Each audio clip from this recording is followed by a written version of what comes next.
आज हमारा ये 9वां सत्र है। तो थोड़ा सा एक व्यंगावलोकन। पहले 3 सत्र में हमने ज्ञान कर्म उपासना, विशेषकर उपासना के महत्व को देखा। उपासना पाठ्यक्रम की भूमिका समझ लीजिए। चौथे सत्र में हमने देखा सांख्य के 25 गण क्या हैं और सामान्य बुद्धि से ये अंतःकरण कैसा होना चाहिए, अंतःकरण के क्रियाकलाप, और उससे हमने सांख्य चित्त बनाया।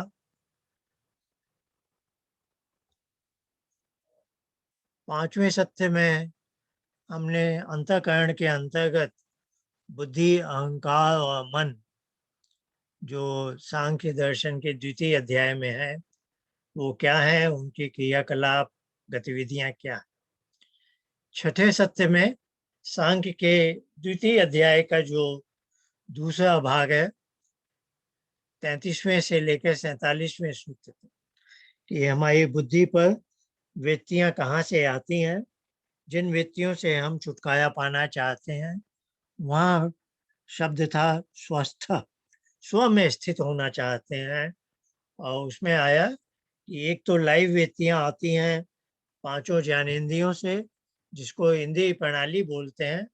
मन ने ज्ञानेंद्रिय से लिया, अहंकार को दिया, अहंकार ने फिर बुद्धि पर उसको रखा, प्रस्तुत किया। और एक होता है जब हम लाइव वृत्तियां नहीं देखते, तब हमारे अहंकार में जो अदृष्ट है, तो अदृष्ट उल्लासात, अदृष्ट जैसे स्वप्न में कुछ आता रहता है, उस तरह से पीछा भी, इसलिए जो अदृष्ट है वहां से भी कुछ आता रहता है, उसको हम प्लेबैक बोल सकते हैं। 7वें सत्र में हमने देखा कि ज्ञान और भोग के गंतव्य बिंदु कहाँ तक है और कर्म का उद्गम कहाँ से है। तो ज्ञान का समापन बुद्धि पर पहुंचने पर है, टर्मिनल पॉइंट। और उसको यदि पुरुष आलिंगन कर ले, ओढ़ ले, चिद अवसानो भोग, तो वही ज्ञान व्यक्ति उस पुरुष की भोग व्यक्ति बन जाती है। और ज्ञान बुद्धि पर ही हम निर्णय लेते हैं क्या काम करना है। तो हमने सांख्य में भी देखा तत्कायम धर्मादि, और काम कर्म का निश्चय वहां कहते हैं, लेकिन कर्म का जो अन्वयत अपने आप स्वतः जो चलता रहता है, तो कॉन्शियस डिसीजन मेकिंग किसी भी एक्शन की, कर्म की, बुद्धि पर ली जाती है। और कई बार कर्म ऐसा है जो चलायमान रहता है। जैसे मुझे लंबी दूरी तक पैदल चलना है, तो पैदल चलने का जब शुरू किया निर्णय, तब तो बुद्धि से लिया, लेकिन बाद में वह अहंकार अपने आप, क्योंकि चलने के संस्कार वहाँ पड़े हुए हैं, तो अहंकारो कहता न पुरुष, वो सूत्र भी हमने छठे अध्याय का देखा। तो कर्म का उद्गम कॉन्शियसली है, तो बुद्धि के स्तर पर है, और सब कॉन्शियसली हो रहा है, तो अहंकार के द्वारा संचालित हो रहा है। तो ये 7वें सत्र में हमने देखा। पिछले सप्ताह हमने देखा कि हम उपासना योग में आगे बढ़ना चाहते हैं, तो योग दर्शन में चित्त वृत्ति निरोध से योग की प्राप्ति कहा गया है। तो यह चित्त क्या है, क्योंकि सांख्य में बुद्धि, अहंकार, मन, ये 3 इकाइयां ही बताई गई हैं और कुल 13 करण बताए गए हैं। तो 14वीं इकाई कोई हो नहीं सकती अलग से चित्त। तो बुद्धि, अहंकार, मन में से ही कोसी को चित्त कहा जाता है। ये है कि बुद्धि को ही कहा जाता है, वो हमने देखा। बुद्धि का ही एक दूसरा नाम चित्त है। तो ये 2 नाम क्यों हुए? तो चित्त बुद्धि की एक विशेष अवस्था है, क्योंकि बुद्धि अध्यवसाय बुद्धि कहा गया है, यानी जो निश्चय कहती है, सोच विचार। जब बुद्धि सोच विचार का निश्चय न कर रही हो, लेकिन फिर भी, यानी विचार शून्य है, लेकिन फिर भी बुद्धि के पटल पर कुछ अंकित हो जाता है, जैसे स्वप्न में है, तब हम विवश हो जाते हैं, हम उस पर नियंत्रण नहीं है, हमारा नियंत्रण नहीं चलता है।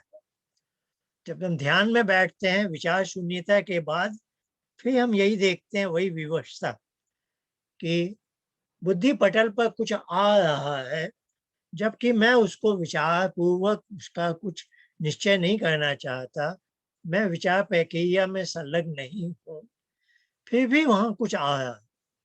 तो बुद्धि का जो इंस्ट्रूमेंट है, जो कारण है, उस परिस्थिति विशेष में उसे चित्त कहा गया। तो ये बहुत समझने की बात है। इसको समझे बिना हम उपासना योग की शिक्षा को नहीं समझ सकते। यदि हम चित्त को ही ठीक से नहीं जानते हैं, तो चित्त वृत्ति निरोध, चित्त पर वृत्तियां कहाँ से आती हैं, क्यों आती हैं, किस प्रकार की हैं, और उनसे छुटकारा पाने के क्या क्या उपाय हैं, हम नहीं समझ सकेंगे, है ना। तो इसलिए पिछले 8 सत्रों में हमने बहुत सिस्टमैटिक ढंग से अपने आप को तैयार कर लिया है कि चित्त क्या है, और चित्त पर वृत्तियां लाइव आती हैं और प्लेबैक के रूप में आती हैं, और जो प्लेबैक वाली हैं उनसे छुटकारा पाना बहुत बड़ी चुनौती होती है। इसीलिए सांख्य और योग दर्शन जैसे शास्त्रों की रचना हुई। आज हम इस पूरे प्रकरण का समापन कर रहे हैं, 9वां सत्र है। तो जैसा हर किसी में बात में वेद का प्रमाण अंतिम प्रमाण माना जाता है, तो बुद्धि, अहंकार, मन और बुद्धि की एक विशेष अवस्था का नाम चित्त, इन बातों का हम समापन करने वाले हैं कि यजुर्वेद के 34वें अध्याय के पहले 6 मंत्र हैं। 6 मंत्र में अंतिम भाग में आता है तन्मे मनः शिव संकल्प मस्तु। इन 6 मंत्रों से हम देखेंगे कि ऋषियों ने जो कहा है वह पूर्णतः वेदानुकूल है, और उसे वैसा हम समझने का, तो अभी तक जो हमने समझा उसको मैं सांख्य चित्त बोलता हूँ। ये मैं बार बार इसका उल्लेख करता हूँ, और हुआ तो मैं 1-2 दिन में आप सबको ये भेज भी दूंगा अपने ग्रुप में, ताकि इसका इसकी सहायता से इसका आज उद्देश्य बहुत अधिक हो गया है, बहुत उपयोगी हो गया है। कुछ समय पहले, कुछ महीनों पहले मैं ये नहीं जानता था कि कुछ लोग यहाँ तक भी सोच सकते हैं कि पुरुष का मन से या अहंकार से भी सीधा संपर्क है। और ये मुझे अभी जानने को मिला है, और मैं बड़ा ही आश्चर्यचकित हूँ कि ऐसा कैसे हो सकता है। ये बात कहाँ से, किसको ये कल्पना में कैसे आ गई, क्योंकि सांख्य बड़ा स्पष्ट कह रहा है, और योग दर्शन में व्यास भाष्य भी, कि पुरुष बुद्धि प्रति संवेदी है। बुद्धि, पुरुष को मन प्रति संवेदी या अहंकार प्रति संवेदी या ज्ञानेन्द्रिय प्रति संवेदी नहीं बोला गया है। पुरुष मात्र बुद्धि प्रति संवेदी है। पुरुष केवल केवल बुद्धि को ही देखता है। जैसे राजा केवल प्रधानमंत्री से बात करता है, वैसे ही बुद्धि की प्रधानता हम सांख्य के दूसरे अध्याय के अंतिम सूत्र में देख चुके हैं, और जगह जगह यह परिलक्षित होता है। तो यह ऐसी भ्रांति क्यों है, मैं नहीं समझ सकता। आइए, तो ये सांख्य चित्र हमने कहा कि मैं इस बुद्धि को ही निहारता हूँ, और जब ये विचार प्रक्रिया में संलग्न नहीं है तब ये चित्त कहलाती है। यहाँ ज्ञानेंद्रियों से कुछ आ जाता है जो इसको इंद्रिय प्रणाली बोलते हैं। अन्यथा जब हम ध्यान में बैठते हैं, ये सबसे हम व्यर्थ होना चाहते हैं, अपनी आंखों को बंद कर लेते हैं, पर फिर भी यहाँ से कुछ आता है। अहंकार से जब कुछ आता है, उस पर हम काम करने लग जाए, विचार पूर्वक करने लग जाए, फिर ये बुद्धि ही बन जाएगी। इसको ऊहा बोलते हैं। आज हम ये शब्द देखेंगे। और यदि हम इतना ध्यान रखें कि हम ध्यान उपासना में हैं, हमें विचार प्रक्रिया में संलग्न नहीं होना है। इस इंस्ट्रूमेंट को बुद्धि नहीं बनने देना है, इसको चित्त के स्तर पर रखना है, और फिर अर्थात बुद्धि वृत्ति को चित्त वृत्ति बनाना है। फिर चित्त वृत्ति को भी एकाग्र अवस्था में लाना है, और उसके लिए महर्षि दयानंद ने कहा ओंकार का जप वही एक वृत्ति मात्र है। ये हमने व्यास भाष्य में ये शब्द देखा है। प्रत्याधारणा के संदर्भ में योग दर्शन के 3 अध्याय का पहला सूत्र था। इसको संक्षेप में देखा, आगे और देखेंगे कि अब धारणा में जब हम प्रवेश करते हैं और उसके माध्यम से अंतरंग योग में, तो केवल वृत्ति मात्र साथ में रह सकती है, विचार नहीं रह सकता। इस बात को एकदम गांठ बांध लीजिए।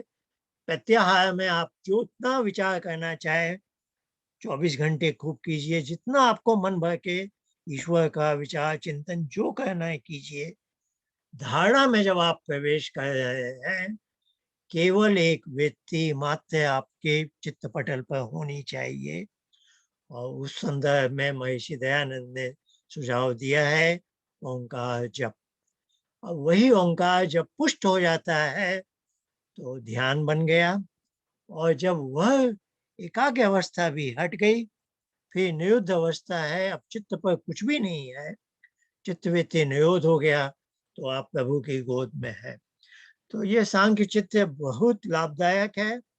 इससे कई भ्रांतियां आपकी नष्ट हो सकती हैं और आप सही दिशा में आगे बढ़ सकते हैं। आइए अब यजुर्वेद के 34वें अध्याय के ये 6 मंत्र में हम प्रवेश कर रहे हैं भूमिका के रूप में। सबसे पहले मैंने जैसा कहा, ये 6 मंत्र के 4 हिस्से बनते हैं, 4 पाद आप कह सकते हैं।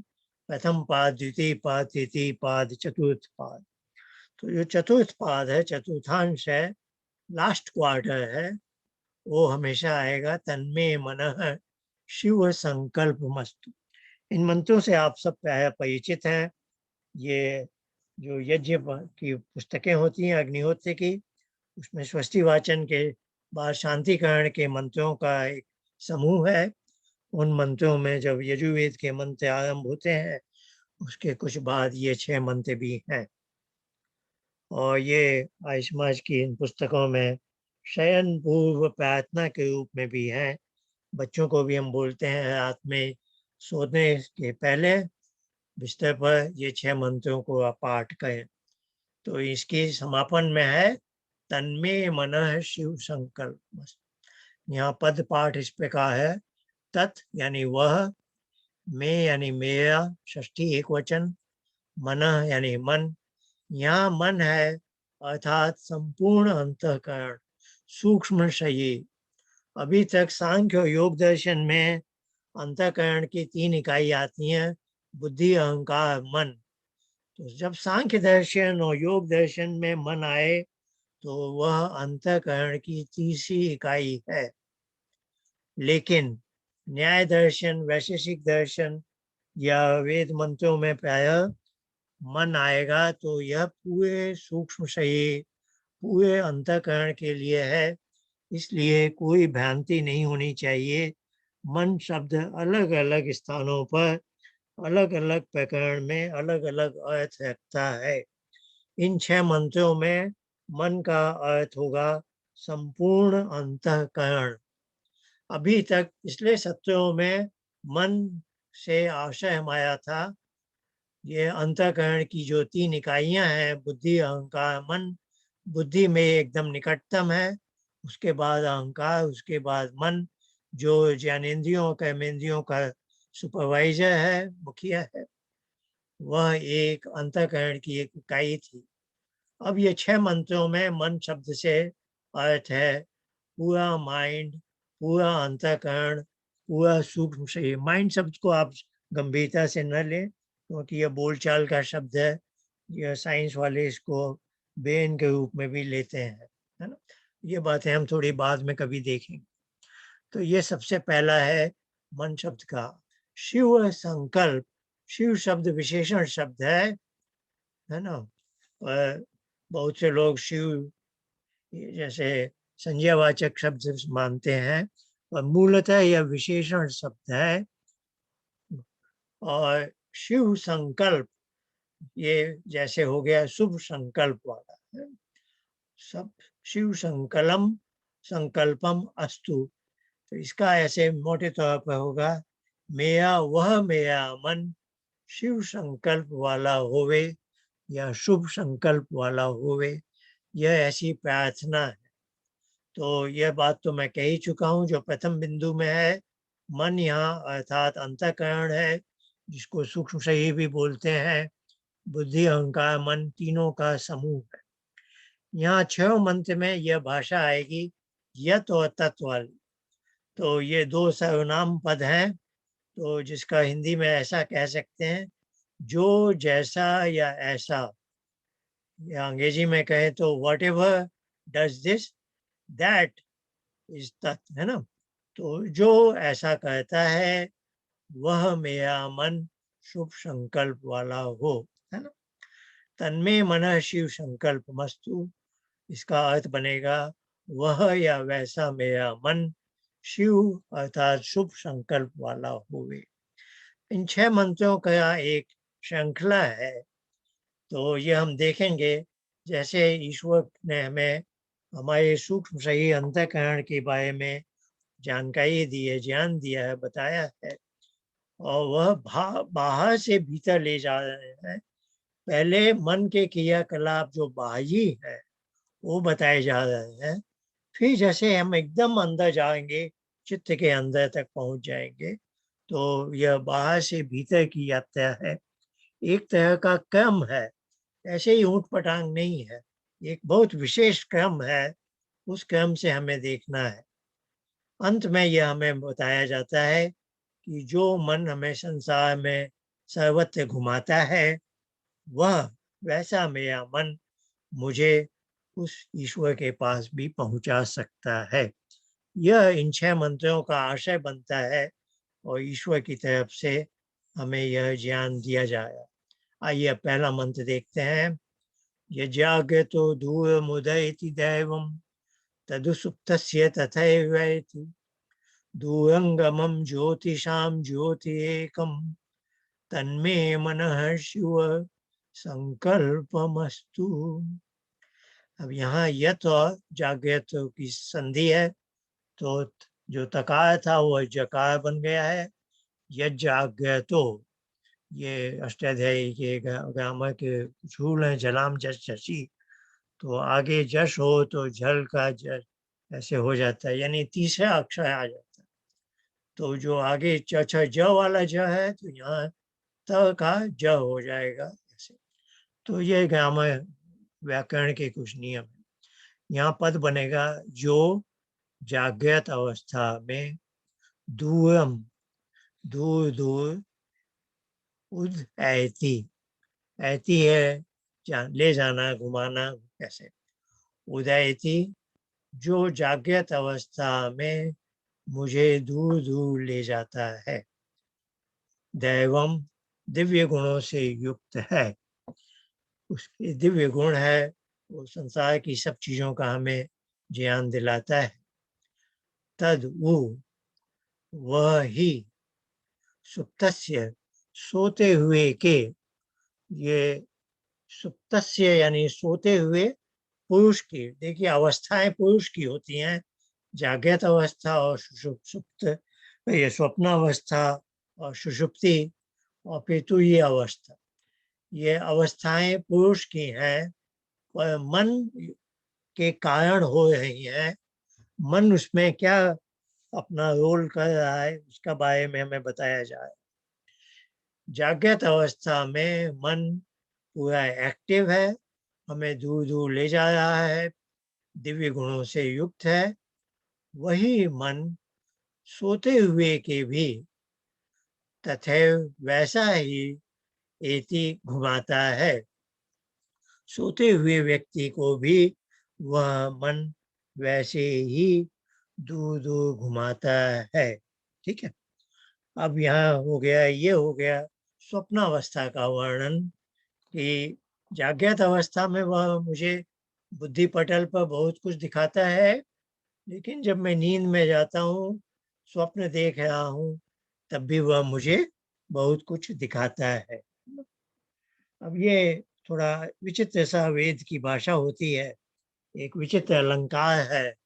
अब ये तथैव यानी वैसे ही, उसके हमने अभी तथैव को लगाया था, या जागृत अवस्था में दूर दूर जाता है, वैसे ही दूर दूर सोए हुए को भी ले जाता है।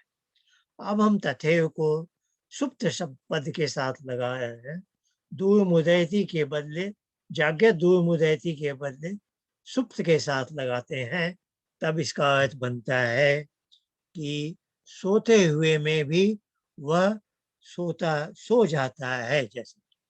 तो अब यदि मैं नींद में गया हूँ और वह दूरमुदैति की तरह मुझे स्वप्न नहीं दिखा रहा, बल्कि सोते हुए को वह भी सो रहा है, तो यह हो गया सुषुप्ति का वर्ण। तो इस पद में दो पहली जो पंक्ति है, इसमें हमारी तीनों अवस्थाओं के वर्णन आ गए हैं। जागृत अवस्था, जब मन शरीर के साथ, मन भी एक्टिव है, शरीर भी एक्टिव है। फिर स्वप्नावस्था का वर्णन आया, शरीर तो एक्टिव नहीं है लेकिन मन एक्टिव है। फिर सुषुप्ति का वर्णन आया कि अब मन भी जैसे सो गया है। तो यह सुषुप्ति का वर्णन है कि तन और मन दोनों ही विश्राम कर रहे हैं, आराम कर। अब ये बताया जो अंतःकरण है, तो मैंने एक रेखा से एक क्षेत्र बना दिया है, जैसे उस पूरा क्षेत्र की बात चल रही है जागृत अवस्था की।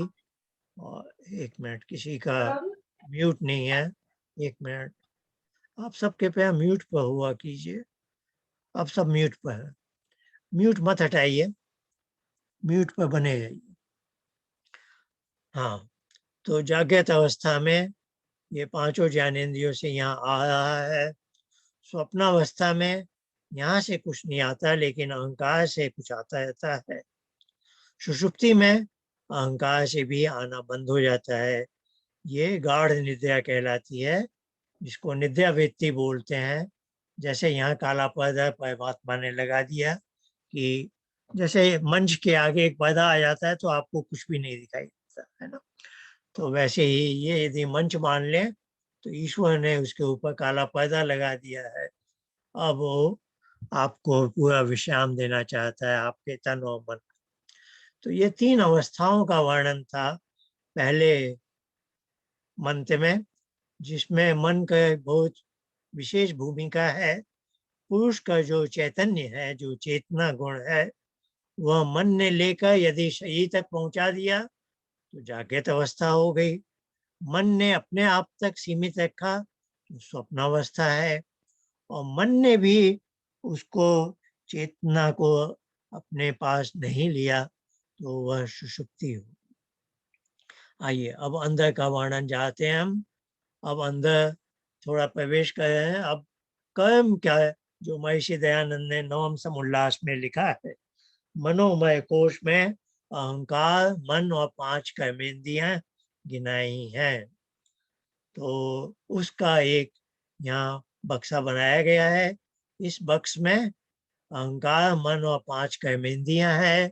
अब मन के द्वारा जो कर्म किए जाते हैं उनका वर्णन है, किंतु एक छोटा डिब्बा और बनाया गया है यहाँ पर, जो ये समझाने के लिए, जो हमने सांख्य में सीखा कि कॉन्शियस कर्म का डिसीजन यहाँ लिया गया, लेकिन सब कॉन्शियसली कर्म यहाँ के द्वारा किए जाते हैं। अहंकार वो कहता न पुरुष के द्वारा।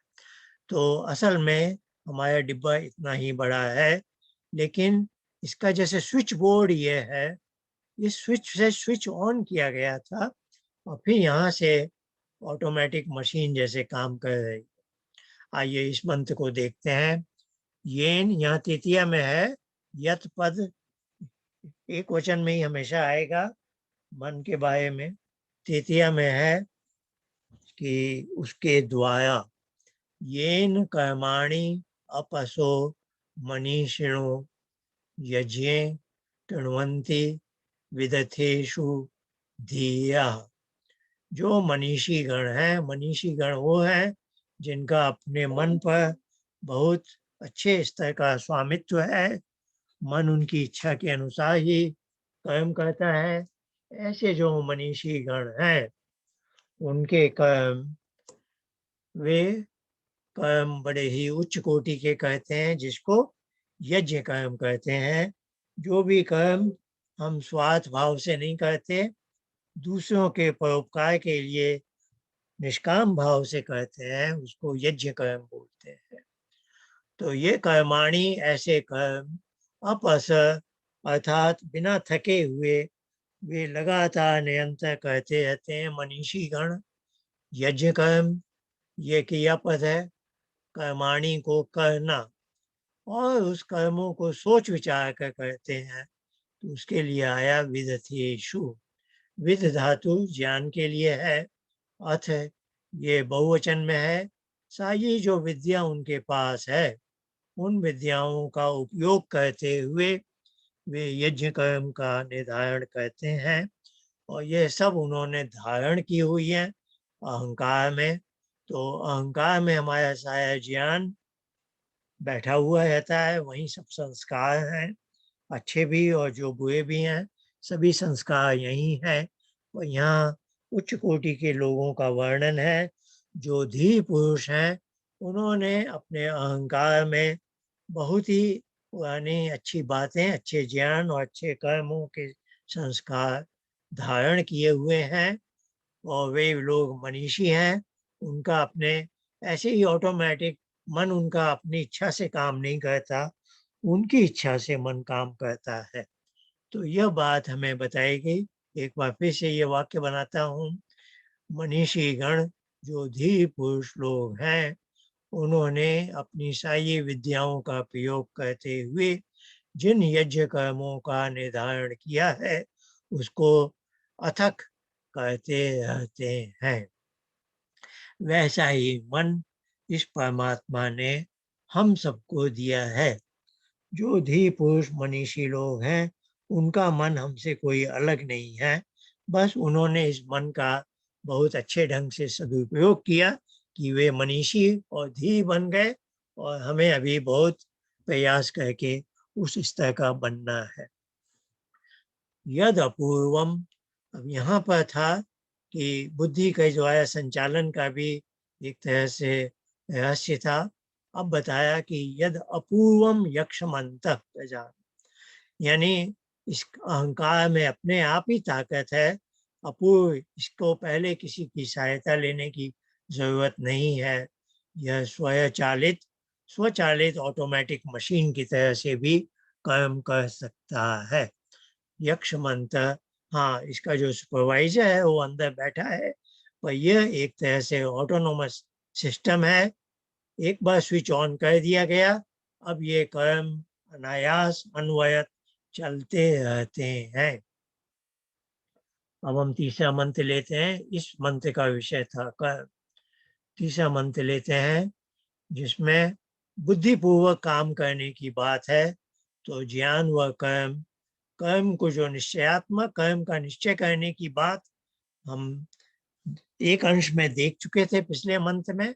अब यहाँ उसका दूसरा अंश भी देखेंगे, कि जिसको मैं बोल रहा हूँ ट्रिगरिंग, स्विच ऑन करने की बात कर्म करने की दिशा। और जो ज्ञान प्राप्ति है, अब ये बुद्धि का काम है। और अब यहाँ जो सांख्य के दो सूत्र हैं, अध्यवसायो बुद्धि तत्कार्यम धर्मादि, इन दोनों सूत्रों का आशय यहाँ बैठेगा। इसको हम देखते हैं। अब हमारा ये जो बक्स है, यह इस प्रकार से है। इसमें ज्ञानेंद्रियों से ज्ञान प्राप्त हो रहा है। मन ने अहंकार को दिया, अहंकार ने बुद्धि को पहुंचाया, बुद्धि ने सोच विचार कर, जिसमें अहंकार से बहुत सारे डाटा लिए गए, निश्चय किया, जैसे हम बात कर चुके हैं कि यह गेंदे का फूल है, गुलाब का फूल नहीं है। तो यह बुद्धिपूर्वक हमने निश्चय किया। यह बुद्धि का निश्चयात्मक ज्ञान प्राप्ति का कर्म। अब मैंने निश्चय किया, मुझे यह फूल तोड़ना नहीं है, लेकिन अपनी नासिका को फूल के पास ले जाकर इसकी गंध का ज्ञान प्राप्त करना है। तो मैंने झुककर ऐसे किया। तो वह जो कर्म है, वह भी बुद्धि के द्वारा निर्णय किया गया, और मैंने अहंकार को बताया। इस प्रकार मेरी गर्दन झुकी और मैंने उसको सूंघ लिया। तो ज्ञान व कर्म का निश्चय करने के बारे में जो बुद्धि कहती है, उसका इस मंत्र में वर्णन है। जैसा मैं कह चुका हूँ, हम अंदर की ओर यात्रा कर रहे हैं। तो सबसे पहले हमारी ये तीन अवस्थाओं का वर्णन था। पहले मंत्र में जागृत, स्वप्न और सुषुप्ति। दूसरे मंत्र में मनोमय कोश से किए जाने वाले कर्म का वर्णन था। चौथे ये दूसरे मंत्र, तीसरे मंत्र में विज्ञानमय कोश, जिसमें महर्षि दयानंद ने 5 ज्ञानेंद्रिय नवे समुल्लास में और अहंकार और बुद्धि को गिना, चित्त और बुद्धि को गिना है। सॉरी, 5 ज्ञानेंद्रिय, चित्त और बुद्धि को गिना है। लेकिन जैसा कि आप जानते हैं, ज्ञानेंद्रिय का सुपरवाइजर मन है, ऐसे ऐसे इसको इंद्रिय प्रणाली बोलते हैं। तो ज्ञान का मुख्य सहायक चित्त या बुद्धि है, लेकिन ये पूरी इंद्रिय प्रणाली काम करती है। तो यह जो वर्णन है इस मंत्र में आया है। आइए इसको देखते हैं। यत प्रज्ञान मुत, जो प्रज्ञान मुत चेतो, चेताता भी है, चेतो में सब आ जाएगा। चित्त का अहंकार से इंटरैक्शन है ना, चेताना इसको कहते हैं। महर्षि दयानंद ने कहा है चित्त स्मरण कहलाता है, चेतसी कह के, है ना। तो इसकी जो भूमिका है, बुद्धि द्वारा निश्चय करने में अहंकार से जो डाटा कलेक्ट लिया जाता है, रिट्रीवल है, डाटा का रिट्रीवल, वह सब चित्त के द्वारा हो रहा है। वो इसमें बताया गया। धृतिश्च, जिसने धारण किया है, वहां से प्राप्त करना और फिर उससे ज्ञान का निश्चय करना। यत प्रज्ञान मुत चेतो धृतिश्च, यह ज्योति अंत अमृतम प्रजासु, जो ज्योति प्रकाश स्वरूप है, जो हमें ज्ञान का प्रकाश दे रहा है, जो व्यास भाष्य में हमने देखा प्रकाश कारक। अमृतम अंतर है, अंदर बैठा हुआ है, ये सबसे अंदर है, अंतःकरण का अंतिम इकाई है। अमृतम यहाँ बोल रहे हैं कि यह जैसे हमारा आत्म तत्व अमृतम है, वैसे ही यह मन भी अमृत है, अर्थात यह मरने वाला नहीं है। यह आप में से कुछ के लिए नई बात हो सकती है, क्योंकि हम प्राय सुनते हैं आत्मा अमर है, किंतु यहाँ हम देख रहे हैं कि हमारा मन भी अमर है। अर्थात यह ज्ञान प्राप्ति है, यह इसके जो संस्कार अहंकार धारण कर लेता है, ये जन्म जन्मांतर तक हमारे साथ चल सकते हैं। तो परमात्मा की तरफ से यह बताया जा रहा है। और इसलिए हम देखते हैं कि एक व्यक्ति वृद्ध है, लेकिन फिर भी हमें ज्ञान प्राप्ति की हमेशा ललक रहती है। अंतिम सांस लेने तक हम नया कुछ जानना सीखना चाहते हैं। अब यह बात आई है जो हम कर्म का कॉन्शियस डिसीजन मेकिंग बोलते हैं, वह बताया जा रहा है। यस्मात् न हेते किंचन कर्म क्रियते। अब कोई कह दे अहंकार कर्म करता है, तो इन्होंने कहा नहीं, अहंकार तो वही कह रहा है जो बुद्धि के द्वारा उसे अभी या पहले कभी कहा गया है, या जो बुद्धि के द्वारा किए गए पिछले कर्मों के संस्कार है, वही है। अहंकार अपने आप में स्वतंत्र पूरा नहीं है। तो सांख्य में भी उसको यही कहा है, तत्कर्मार्जित तत्वात्। अहंकार के पास जो भी संस्कार हैं, वह पहले के कर्मों के द्वारा अर्जित किए गए हैं। तो यह बात यहाँ फिर से बताई जा रही है कि वह जो कर्म किया जाता है, वह कोई भी कर्म ऐसा नहीं है जिसकी जिम्मेवारी बुद्धि न ले। बुद्धि से ही वह आरंभ होता है, लेकिन बाद में जहाँ इनर्शिया ज्यादा है, वहाँ ऑटोनोमस बुद्धि कह देती है, डेलीगेट कर देती है।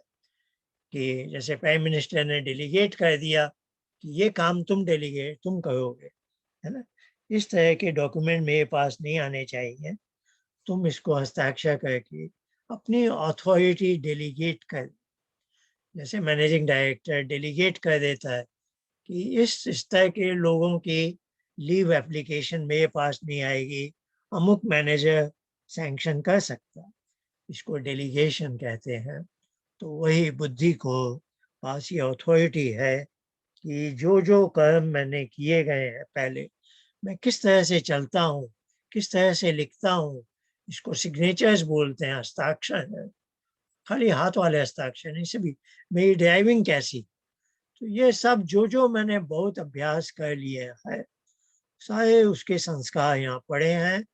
और बुद्धि कहती है मैं मुख्य हाईवे तक कार ले आई हूँ, अब मेरा अहंकार की इकाई अब सीधे लेन बदले बिना हमें एक विशेष गति से बस चलते ही जाना, कार को चलाना है, जिसको ऑटो पायलट जैसा बोलते हैं। तब अहंकार उसको टेक ओवर कर लेता है ना। तो ये सब बहुत विशेष यंत्र परमात्मा ने हमें दिए हुए हैं, और ये बातें ये मंत्रों में हमें समझाई जा रही। आइए अब चौथा मंत्र, तो इसका शीर्षक था ज्ञान व कर्म दोनों में जो निश्चय किया, अध्वसायो बुद्धि और तत्कार्यम धर्मादि। इसमें तीसरा सूत्र भी आ गया, महत उपरागाद विपरीतम। जो अधर्म का भी कर्म कहते हैं वो भी इसी इंस्ट्रूमेंट का उपयोग उपयोग तो नहीं कहेंगे, दुरुपयोग कहते हैं। आइए अब है ऊहा। यह एक प्रश्न उठा था पिछले सप्ताह, इस पर ध्यान देते हैं। अब क्या हो रहा है कि जैसे पिछले यत प्रज्ञान मुत वाले तीसरे मंत्र में था कि मैंने पेड़ से एक फल को नीचे गिरते हुए देखा। यह जो देखना है और इसमें निश्चय करना कि पेड़ से फल गया है, नीचे पृथ्वी पर गिर गया है, यह यत प्रज्ञान मुत पिछले मंत्र में आ गया। अब मनुष्य आगे विचारने लगता है कि यह फल पेड़ की टहनी से कट के वहीं क्यों नहीं झूलता है, या ऊपर आकाश में क्यों नहीं चला गया, नीचे ही क्यों गया, फिर नीचे गिरने के क्या कारण होंगे। इस तरह से इसको कहते हैं ऊहा। ऊहा से उसने निष्कर्ष निकाला कि पृथ्वी में एक शक्ति है, गुरुत्वाकर्षण बल है, वह सब वस्तुओं को अपनी ओर खींचती है ना, आकृष्ट करती है। तो यह जो है गुरुत्वाकर्षण बल नहीं दिखाई देता। गुरुत्वाकर्षण बल का निष्कर्ष मनुष्य ने अपनी ऊहा के द्वारा किया गया। गुरुत्वाकर्षण बल के परिणाम स्वरूप गतिविधियां दिखती हैं, लेकिन गुरुत्वाकर्षण बल अपने आप में नहीं दिखाई देता। ऊहा के बारे में उसका अनुमान प्रमाण के आधार पर हम उसका प्रमाण देते हैं, है ना। अब इस मंत्र का पाठ करते हैं। इसमें केवल यही संलग्न है, पर हाँ इसको पुराने डाटा चाहिए होते हैं, तो अहंकार से ये इस प्रकार हम आंख बंद करके बहुत गहन विचार में लग जाते हैं और विश्लेषण करके किसी निष्कर्ष पर पहुंचते हैं। तो बाकी चीजें एक तरह से वैसे डॉटेड लाइन में बनाई गई हैं, हम आंख से खोल कर कुछ और भी देख सकते हैं, इसका हम लाभ ले सकते हैं, पर अहंकार का लाभ तो अवश्य लेना होगा। तो इसके द्वारा वह गतिविधि यहीं पर है, इसको कहते हैं विचार प्रक्रिया, इसको कहते हैं ऊहा। तो आइए देखते हैं। ये तृतीया एक वचन में आया, येन इदम भूतम भुवनम भविष्यत परिगृहीतम अम्यतेन सर्वम। अब यहाँ स्पेस और टाइम का है कि देखिए मनुष्य समय के दृष्टि से सोच सकता है कि भूतकाल में क्या हुआ होगा, कि अभी वर्षा यहाँ दिख रही है, पानी लबालब भरा है, तो हमने कहा यहाँ अवश्य कुछ समय पहले तेज वर्षा हुई है। तो ये पिछले समय में क्या हुआ है इसका हम निर्धारण करें। बहुत काले बादल दिखे हैं, तो हम कहते हैं कुछ समय बाद तेज वर्षा हो सकती है। यानी हम वर्तमान को देखकर भूतकाल भी निश्चय करते हैं और भविष्य का भी करते हैं। तो वो बातें आ गई, भूतम भुवनम भविष्यत। ये हो गया टाइम में एक्सट्रापोलेशन, है ना। अभी वर्तमान को देखकर भूत के बारे में सोचना और भविष्य के बारे में। अब एक है स्पेस के बारे में सोचना कि मैं यहाँ देख रहा हूँ, लेकिन थोड़ी दूर इधर उधर बादल इस दिशा में जा रहे हैं, तो मैं कह सकता हूँ कि यहाँ से पूर्व दिशा में थोड़ी देर बाद वर्षा होगी, है ना। अब ये इसमें स्पेस भी आ गया, टाइम भी आ गया। तो कई बार हम स्पेस में भी एक्सट्रापोलेशन करते हैं और कई बार टाइम। तो इदम शब्द में यहाँ और भुवनम में पूरा जगत आ गया। और सर्वम में सब कुछ आ गया। यानी अब जैसे परमात्मा हमें कह रहा है कि कुछ चीजें स्पेस और टाइम से भी परे है, जैसे ईश्वर। तो ईश्वर के बारे में भी हम वह कह सकते हैं, है ना। इस जगत की घटनाओं को देखकर इस जगत को बनाने वाला, इस सुंदर सृष्टि जो सत्यम शिवम सुंदरम है, उसको बनाने वाला ईश्वर भी कितना शिव और कितना सुंदर होगा, है ना। तो यह जो हुआ है इसका कोई अंत नहीं है। और अम्यतेन येन के साथ अम्यतेन लगा है कि इस हुआ के भी जो परिणाम निकलेंगे वो सब भी हमारे साथ जा सकते हैं। वो जो आइडियाज हम बनाते हैं वो सब भी हमारे साथ जा सकते हैं। तो ये हमने देखा, इदम भूतम भुवनम भविष्यत परिगृहीतम अम्यतेन। वो जब सब जगह से परिधि भर से ग्रहण करता है ये हमारा मन, कोई सीमा नहीं। ये न यज्ञ स्थायते सप्त होता, ये तो ज्ञान की दिशा में था, लेकिन वह कह के हम कर्म भी अच्छे अच्छे कर सकते हैं। परमात्मा के सब कर्म यज्ञ है, परमात्मा के यज्ञ को विस्तार दे सकते हैं। यज्ञ स्थायते सप्त होता, और उस यज्ञ कर्म में जैसे हुआ का कर्म को जैसे हम यज्ञ समझ लें जो यहाँ बुद्धि में हो रहा है, तो इसमें आहुतियां डाल रहे हैं 5 ज्ञानेंद्रियां, मन और अहंकार, सप्त होता बन जाते हैं। और ऐसे यज्ञ से, ऊहा रूपी यज्ञ से हम ईश्वर के यज्ञ को विस्तार दे सकते हैं। तायते जैसे ताना बाना देकर खींचना लंबा। जैसे उदाहरण, ईश्वर ने हमारे घर में बहुत वर्षा दी, ठंडा मीठा जल मिला, शुद्ध जल। लेकिन बगल के गांव में वर्षा नहीं हुई है। लेकिन हमने यहाँ जो वर्षा हुई है इस जल को लेकर बैलगाड़ी, ट्रक या किसी अन्य माध्यम से या पाइपलाइन से बगल के गांव वालों तक पहुंचा दी। तो परमात्मा ने तो समुद्र का खाया दूषित जल, उसको सूर्य के ताप से वाष्पीकृत करके शुद्ध करके बादल बनाकर हमारे घर आंगन तक पहुंचा दिया। सारा काम उसने कर दिया है। लेकिन एक छोटा सा हमने किया कि अपने आंगन से बगल के गांव वालों तक पहुंचा देना। तो ये हो गया परमात्मा के यज्ञ को थोड़ा विस्तार दिया। तो हमें अपने मन की इन शक्तियों का इस तरह से दिशा में पॉजिटिव उपयोग करने की शिक्षा दी जा रही है। अब एक विशेष चीज बताई जा रही है कि इस बुद्धि रूपी कर्ण में जो इंस्ट्रूमेंट है, जहाँ तुम विशेष अपनी ज्ञानेंद्रियों से, अपने ऊहा से ज्ञान प्राप्त कर सकते हो, प्राप्त करते हो। लेकिन कभी कभी ईश्वर की कृपा से हमें वहाँ ज्ञान मिल सकता है। ये योगाभ्यास में एक आगे की स्थिति बताई जा रही है। जब हम चित्तवृत्ति निरोध कर लेते हैं, हमारा चित्त खाली हो जाता है। तो जैसे खाली स्लेट पर परमात्मा कुछ लिख देता है, तो वह जो संप्रज्ञात योग में हमें ज्ञान प्राप्त होता है, इसको विज्ञान भी कहते हैं वेद और दर्शन की भाषा में। तो उस विज्ञान प्राप्ति का ये मंत्र है 5वां, ये सप्तमी में आया है।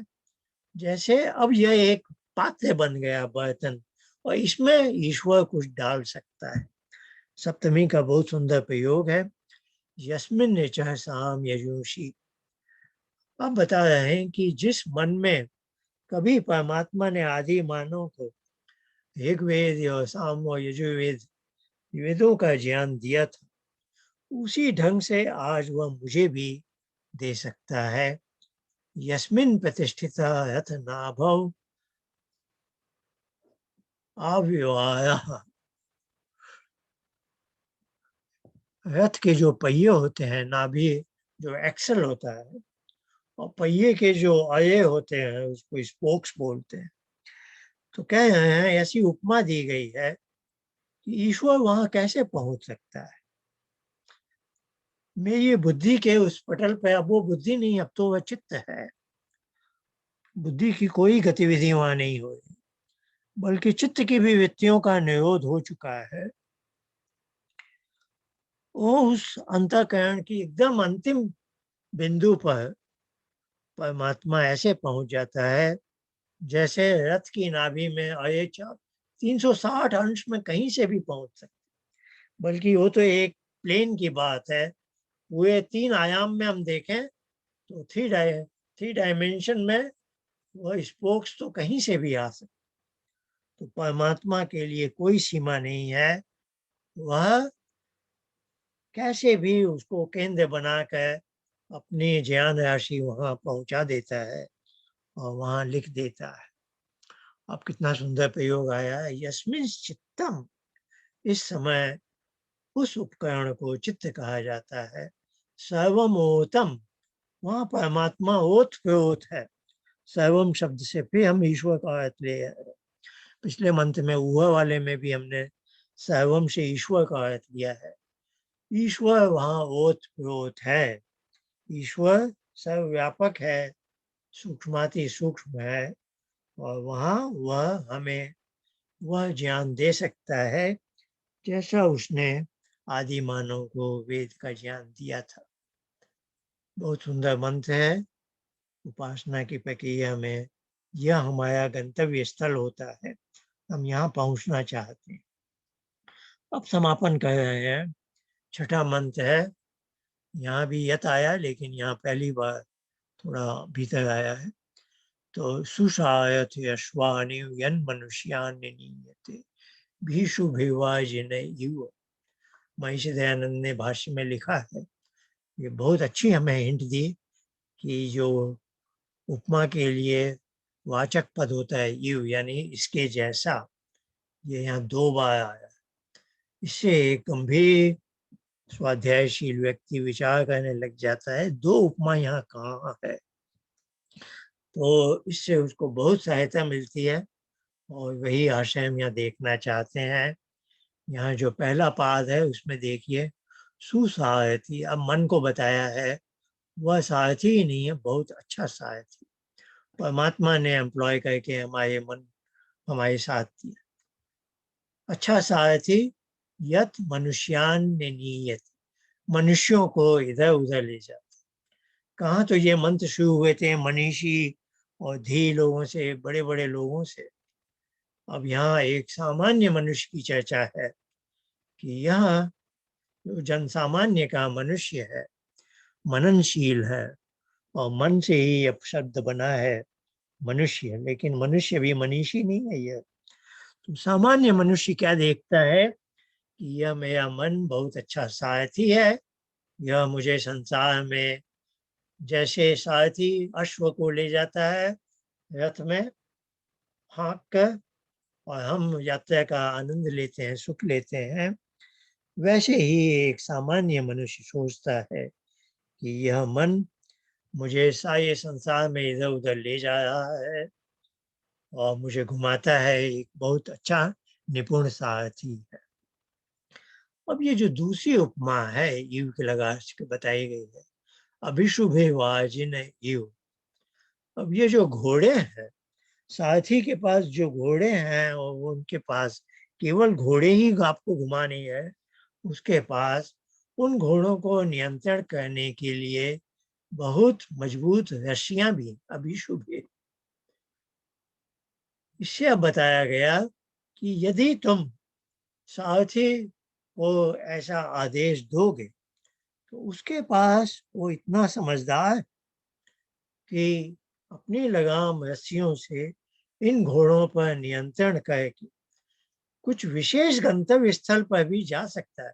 नहीं तो इधर उधर घूमे, आप बाजार में इधर उधर घूमे, लेकिन कई बार आप एक विशेष गंतव्य स्थल पर एकदम एक सही सीधी दिशा में वहां जाते हैं जहां आपको जाना है और कुछ पाना है वहां। तो ये सारथी की उपमा देकर ऐसे परमात्मा हमें कह रहा है, मैंने तुम्हें सब अच्छे साधन दिए, अब तुम चाहो तो यन मनुष्यान ने नियते, इधर उधर घूमते हो, भटकते हो और संसार की यात्रा करते हो। लेकिन तुम यदि समझदार हो तो यही सारथी इन्हीं घोड़ों इन्हीं रस्सियों की लगाम से तुम्हें वह मेरे पास भी ला सकता है। अंतर यात्रा वही योग और सांख्य योग और दर्शन की यात्रा है कि हम उन लगाम का उपयोग करते हुए इस रथ को परमात्मा के समीप तक ले जा सकते हैं, है ना। बहुत सुंदर वर्णन भी बताया अंत में, हित प्रतिष्ठम, वो तुमसे दूर नहीं है, जहाँ हम बैठे हैं वही हित कहलाता है। ये हित वो नहीं है जो छाती में बाई हुआ वाला, ये हित है जहाँ मैं बैठा हूँ। जहाँ पुरुष बैठा है वहीं यह सारथी भी बैठा है। यद अजीब, वो ऐसा नहीं है, जी हाँ प्रकृति से बना हुआ है, शरीर जैसे प्रकृति के परमाणुओं से बना है, पंचभूत से बना है, लेकिन यह शरीर जयावस्था को प्राप्त होता है, बूढ़ा हो जाता है। लेकिन मैंने यह तुम्हारा मन प्रकृति के ही परमाणुओं से बनाया है, लेकिन यह अजेयम, यह बूढ़ा कभी नहीं होता। अच्छा, बूढ़ा नहीं होता है, लेकिन ये शायद शक्तिहीन हो जाता हो, नहीं, जविष्ठम, इसकी शक्ति कभी कम नहीं होती। तो कभी तुम ऐसा बहाना नहीं लगा सकते कि मेरा सारथी या उसकी लगाम या ये या घोड़े ये बहुत थक गए हैं, अब तुम्हारे पास नहीं आ सकते, या इनमें सामर्थ्य नहीं है, बूढ़े हो गए। नहीं, ऐसा कुछ भी नहीं है। यह जो सूक्ष्म शरीर है यह अमर है, यह अजर है, और यह कभी भी शक्तिहीन नहीं होता। तो ये 6 मंत्र हमने देखे, समय थोड़ा ज्यादा लग जाता है। आज का विचारणीय विषय, आज हम ब्रेकआउट रूम में जाएंगे 4 कक्ष में। आपने को जो कक्ष है आप उसी में जाने का यत्न करें। फिर आप नहीं जा सकेंगे तो मैं आपको कहीं से भेज दूंगा, मुझे तो याद नहीं किसका कौन सा कक्ष है। तो जल्दी जाइए वहाँ विचार कीजिए कि आज का विचारणीय विषय जीवन यात्रा व रथ यात्रा, जो ये जो रथ की यात्रा है जो भी छठे मंत्र में देखिए, वही हमारे जीवन की यात्रा है। उसको हम भोग में भी ले जा सकते हैं अथवा अपवर्ग में। तो यह जो अभी उपमा दी गई है, उस उपमा को हम सामने रख के देखते हैं कि पुरुष या जो आत्म तत्व है मैं हूँ, वह रथ का रथी है, यानी पैसेंजर। या टैक्सी में देखें तो टैक्सी का पैसेंजर। बुद्धि है रथ का सारथी या टैक्सी ड्राइवर। मन जो मेरा है, यहाँ ये मन, ये तन्मय मना वाला मन नहीं है, ये है सांख्य वाला मन। वह है घोड़ों की लगाम, है ना। या आप समझ सकते हैं टैक्सी ड्राइवर का स्टीयरिंग, है ना। इंद्रियां हैं हमारी, ये हैं घोड़े रथ के, या आप समझ सकते हैं टैक्सी के 4 पहिए, है ना। और यह जो संसार में हम अपना जीवन जीवन यात्रा का संसार है, जिसमें भ्रमण कर रहे हैं, वह है, वह रास्ता है, पथ है, जिस पर टैक्सी दौड़ रही है या आपका रथ दौड़ है। तो ये कोई भी समझदार व्यक्ति होगा, वो टैक्सी में घुसता है तो बोलता है कि मुझे कहाँ जाना है। आपको अपना गंतव्य स्थल मालूम होना चाहिए। तो यहाँ हमें वेद का संदेश है कि मनुष्य जीवन भोग की दिशा में भी जा सकता है, अपवर्ग की दिशा में। भोग के भी संस्कार अहंकार में पड़े हुए हैं, और अपवर्ग की दिशा में भी जो भी हमने शिक्षा प्राप्त की, जो भी योगाभ्यास किया इस जन्म में या पिछले जन्म में, उनके भी संस्कार पड़े हैं। तो उन संस्कारों का उपयोग करके हम, यदि हमने अपने सारथी को कहा, यदि हम सारथी को कहे, कभी कोई ऐसा तो नहीं कहता जहां तुम्हारी इच्छा हो ले जाओ मुझे, है ना। तो यह जीवन यात्रा एक ऐसी विडंबना है कि हम सब एक टैक्सी में बैठे हैं, रथ में बैठे हैं, और हमने सारी अथॉरिटी उस ड्राइवर को दे दी है, तुम जहाँ चाहो मुझे ले जाओ। तो यही विडंबना है आज हमारी कि हमने स्वयं निर्धारित नहीं किया हम क्या चाहते हैं इस संसार। आइए तो ये विचार कीजिएगा। तो एक मैंने यहाँ प्रश्न रख दिया है कि इस उपमा में सब चीजें आ गई, बुद्धि आ गया, आत्मा, इंद्रिया, और अहंकार कहाँ है? वो नहीं है ना। तो ये क्यों नहीं है, क्यों है, इस पर आप लोग विचार कीजिए। हिंट थोड़ी दे देता हूँ कि बुद्धि को जाना है कहीं, तो जैसे टैक्सी ड्राइवर है तो आज के समाज में एक जीपीएस होता है। जीपीएस के माध्यम से वो रास्ता दिखता जाता है। यानी जहाँ-जहाँ पहले मेरे स्वामी जा चुके हैं, वहाँ का सारा रास्ता वहाँ दिया हुआ। तो अहंकार को यदि बुद्धि के साथ आप जोड़ना चाहें, तो जीपीएस जैसा समझ सकते हैं। और यदि कर्म की दिशा में जोड़ना चाहें, तो उसको आप अपने मन के साथ भी जोड़ सकते हैं कि किस तरह से वह स्टीयरिंग और अपने क्लच आदि का प्रयोग करता था कि पूरे वाहन पर उसका नियंत्रण है। यह इसको हम कहते हैं बोलचाल में या इस दर्शन की भाषा में अहंकार का ज्ञान की प्रक्रिया में जब नॉलेज बेस्ड कोई फंक्शन है, कहाँ जाना है, कैसे जाना है, तब उसका बुद्धि में अंतर्भाव हो जाता है। क्योंकि अहंकार अंदर की इकाई है, वह बुद्धि के साथ भी काम करती है। और जब उसे ऑटो पायलट के रूप में काम करना है, कर्म की दिशा में काम करना है, तब उसका मन के साथ अंतर्भाव हो जाता है। आइए अब आप लोग ब्रेकआउट रूम में जाएंगे और इस प्रकार से ये आज हम समापन कर रहे हैं। अब हम योग दर्शन में प्रवेश करने वाले